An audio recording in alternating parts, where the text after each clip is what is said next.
और चलिए अब जानते हैं क्या है मंत्र जाप की सही विधि, साथ ही कहां बैठकर मंत्र जाप करने से आपको पूजा का कई गुना फल मिलता है। आइए जानते हैं, बताएं पंडित जी। देखिए, सुबह हाथ को नाभि के पास, अब आप हमारी बात सुन रहे हैं ना, मतलब आप जब करने लगेंगे तो आपकी मुद्रा क्या होगी उस विषय पे बात कर रहा हूँ। जैसे आप पद्मासन में या सुखासन में बैठ करके जप करना चाहते हैं, आपके हाथ में माला है, जपमाली है।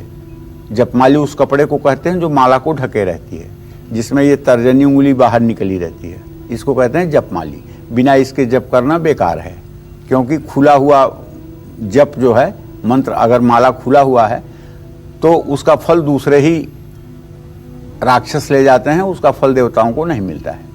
तो ऐसे में सुबह अगर आप जप कर रहे हैं सूर्योदय के समय, तो माला जो है आपके नाभि के सामने होगा, आपका हाथ नाभि के सामने होगा, माला नाभि के सामने होगा। और अगर दोपहर में जप कर रहे हैं तो आपका ये माला आपके हृदय के सामने होगा। लेकिन अगर यही माला आप सायंकाल कर रहे हैं तो ये माला आपके नाक के सीध में होगा, चेहरे के सामने होगा। अब सोच लीजिए, यहाँ हाथ रोकना क्या कोई साधारण सी बात है? जब आप अभ्यास करेंगे तभी रोक पाएंगे। नाक के सीधे माला को रख करके सायंकाल माला चलाना इतना आसान भी मत समझिएगा, क्योंकि हाथ 10 मिनट 15 मिनट रुकने में आपको ऊपर नीचे कर देगा। तो इसके लिए अभ्यास की आवश्यकता है। सुबह नाभि के सामने, मध्याह्न काल में हृदय के सामने, सायंकाल में नाक के सामने, चेहरे के सामने माला करके जप करने से मनोकामना पूरी होती है। अब मैं आपको ये बताना चाहूँगा कि कहाँ बैठकर मंत्र जप करना कितना प्रभावशाली होता है। घर में बैठकर मंत्र जपने से सिर्फ और सिर्फ 1 गुना फल मिलता है। गौशाला में जहाँ गाय बांधी जाती हैं, अगर वहाँ थोड़ी सी सफाई करके और मंत्र जप घी का दिया जला के किया जाए तो 100 गुना फल मिलता है।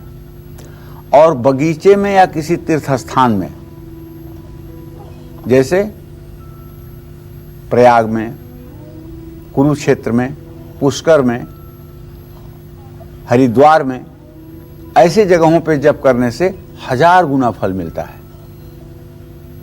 पहाड़ पर बैठकर जप करने से 10,000 गुना फल मिलता है। इसी तरह से नदी के किनारे बैठकर मंत्र जप करने से 1,00,000 गुना फल मिलता है। लेकिन अगर आप शिवालय में बैठ करके जप करें तो 1 करोड़ गुना फल मिलता है।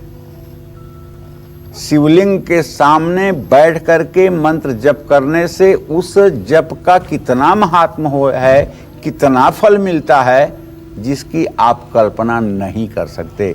उसे आप ये कह दीजिए अनगिनत, मतलब जिसकी काउंटिंग नहीं हो सकती, जिसके लिए सारे दुनिया के शून्य कम पड़ जाते हैं, इतना फल मिलता है। तो शिवलिंग की पूजा करके, शिवालय के परिसर में कहीं बैठ करके और मंत्र का जप करने से तत्काल व्यक्ति की मनोकामना पूरी होती है।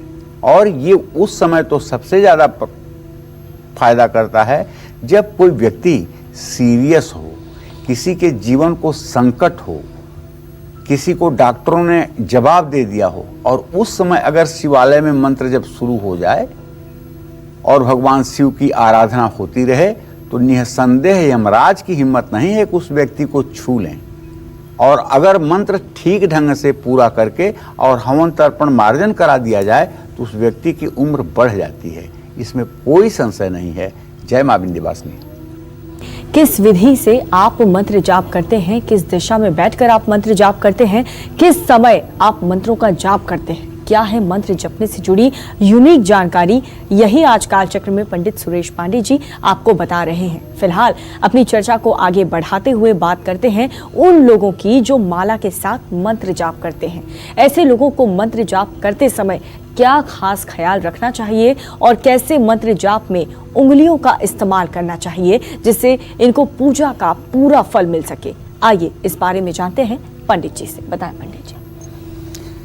देखिए, मंत्र जप प्रायः लोग माला से करते हैं और कुछ लोग मंत्र जप करमाला से करते हैं। करमाला मतलब हाथ पर गिन करके। लेकिन ये बात ध्यान देने योग्य है कि हाथ पर गिन करके मंत्र जब किया जाता है, शास्त्रीय विधान है, ऐसा कुछ नहीं है कि ये गलत है। लेकिन जैसे आप सोचते हैं ऐसे नहीं कि 1 2 3 4 5 6 7 8 9 10 फिर 11 12 13 14 15 16 ऐसे नहीं जपा जाता है। अगर आप हाथ पे जप कर रहे हैं ना, तो देखिए ये उंगली है सूर्य की, छोटी वाली के बगल वाली उंगली जो है सूर्य की उंगली है। सूर्य के उंगली के मध्य भाग में, माने बीच वाले पूर्वों से, यहीं से मंत्र जाप शुरू होता है। और ये 1 2 3 4 5 फिर 6 फिर 7 फिर 8 फिर 9 फिर 10, ये बृहस्पति के मूल में जाकर के 10 बार पूरा होता है। 10 बार को 10 आवृत्ति अगर आप करेंगे तो कितना हो जाएगा? 100 बार हो जाएगा।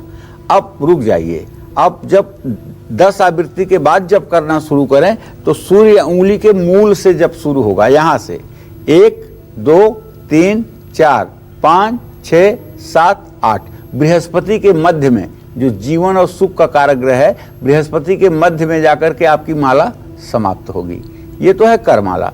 दूसरी होती है जो जप की माला, उसमें 108 दाने होते हैं और एक माला सुमेर होता है, जो सबसे आगे बढ़ा हुआ एक दाना होता है, वो काउंट नहीं किया जाता है, उस पर जप नहीं होता है, लेकिन उसको कहते हैं सुमेर। ठीक है, सुमेर पर्वत के बारे में मान्यता ये है कि सोने का पर्वत है, ऐसा है वैसा है, उसको सुमेर ही कहते हैं। और मंत्र जाप करते समय कभी उसको लांघा नहीं जाता है। जैसे आप माला कर रहे हैं और माला समाप्त हुई तो उसको फिर आप सीधे कंटिन्यू नहीं कर सकते हैं, हो जाएगा सुमेर लंघन, बहुत गलत बात होगी, ये सुमेर लंघन हो जाएगा। ठीक है, तो क्या करना चाहिए? माला को जपमाली में ही घुमा देना चाहिए, माने पीछे वाला भाग आगे चला जाएगा, आगे वाला भाग पीछे चला आएगा, और फिर से मंत्र जप करिए। तो देखिए, जो लोग माला के साथ जप करते हैं उसकी भी अपनी एक विधि है। जैसे ये अंगूठा जो है ना, ये अग्नि तत्व का प्रतीक है। 5 तत्वों से हमारा शरीर बना हुआ है, जिसमें अग्नि तत्व का प्रतिनिधित्व ये अंगूठा करता है, वायु तत्व का प्रतिनिधित्व ये तर्जनी उंगली करती है, ये मध्यमा जो है ये आकाश तत्व का प्रतिनिधित्व करती है, ये अनामिका पृथ्वी तत्व का प्रतीक करती है, और ये कनिष्ठिका जो सबसे छोटी उंगली है ये जल तत्व की प्रतिनिधित्व करती है। माला जब से अंगूठा अंगुलियों पर जो दबाव पड़ता है उससे विद्युत तरंगें उत्पन्न होती हैं, इससे हृदय चक्र प्रभावित होता है, इससे मन शांत होता है। मध्यमा उंगली का संबंध हृदय से होता है, इसलिए माला का जप अंगूठे से, मध्यमा उंगली से और अनामिका उंगली के स्पर्श से उत्तम माना गया है। माला से जप करते समय तर्जनी और कनिष्ठा का स्पर्श नहीं होना चाहिए। तर्जनी उंगली इस तरह से जपमाली के बाहर निकली होनी चाहिए और कनिष्ठा उंगली इस तरह से खुली होनी चाहिए, क्योंकि कनिष्ठिका उंगली में चुंबकत्वीय ऊर्जा ज्यादा होती है जो हमारे शरीर पर पड़ने वाले बुरे प्रभावों को रोकती है। ये तर्जनी की भी खासियत है। अगर आपको न पता हो तो किसी आदमी की आंख बंद करवा के और अपनी तर्जनी उंगली उसके माथे के बीच में ले जाइए और आप अपना हाथ 1 मिनट के बाद हटा करके उस व्यक्ति से पूछिए कि जब आप आंख बंद किए थे तो आपको कैसा महसूस हो रहा था। वो आदमी बताएगा। जो आपकी रेज निकलकर उसके माथे में जाएगी तो उस रेज के प्रभाव को वो व्यक्ति आपको बताएगा, तब आपको पता चलेगा कि इस उंगली में कितना तेज है। ये उंगली ऐसी है कि अगर सीताफल, तोरी या घिया का छोटा सा फल लग रहा हो और आप इस उंगली को 1 मिनट तक वहां दिखा दें तो दूसरे दिन वो सूख जाएगा। इसमें इतनी पावर होती है। तो कनिष्ठिका उंगली जल तत्व प्रधान होने के कारण मन को भटका भी सकती है। देखिए, इसीलिए इसको जप से दूर किया जाता है और तर्जनी को इसलिए दूर किया जाता है कि हमारे शरीर पर आने वाली जो बुरी शक्तियां हैं उसको ये सुरक्षा कवच के रूप में रोक लेगा। ठीक है ना? तो ये मतलब कि सुरक्षा चक्र है हमारा, इसलिए हम इसको बाहर किए रहते हैं। लगता है ये आप समझ गए होंगे।